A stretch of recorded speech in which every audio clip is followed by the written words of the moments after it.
प्रणाम दीदी, हम उर्मिला सिंह। आज के जो वीडियो रोला सबके बीच में हम लेके आयल बानी।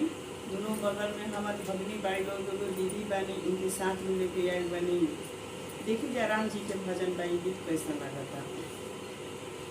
कौन रहिया आईनी राम जी, कौन रहिया हो गोइनी, कौन रहिया हो गोइनी। और की करा दुअरवाए राम जी, धेनु सवा ओठा भवानी, धेनु सवा ओठा भवानी।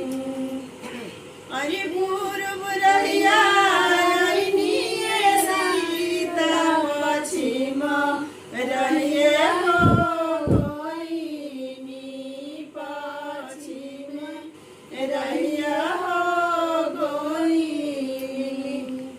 अरे जान का दुअरवाए सीता, धेनु सवा ओठा भवानी, धेनु सवा ओठा भवानी।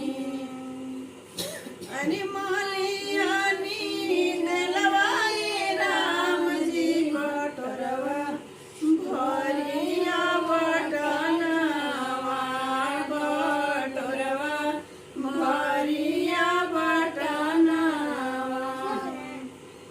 अरे हाथावाला गौनी राम जी, घोड़ा होला गवानी, अरे घोड़ा होला गवानी।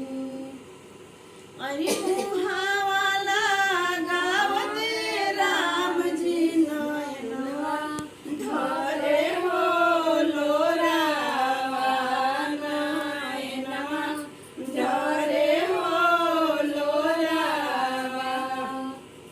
अरे किया मनवा पड़ले सीता, बाप महतारिया,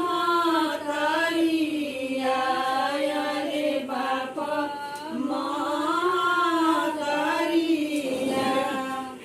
अरे किया मनवा पड़ले सीता, जेठा कहो भैयावा, अरे जेठा कहो भैयावा। अरे काहे डरेला सीता, नयनवा दोनों हो लोरावा, नयनवा दोनों हो लोरावा। अरे नाही मनवा पड़ले सीता, राम जी बाबो महतारिया, अरे बाप महतारिया। अरे नाही मनवा पड़ले राम जी, सहोदरा जेठा भैयावा, सहोदरा जेठा भैयावा। अरे 14 बरसवाए राम जी, कैसे के रहब बनवासावा, कैसे के रहब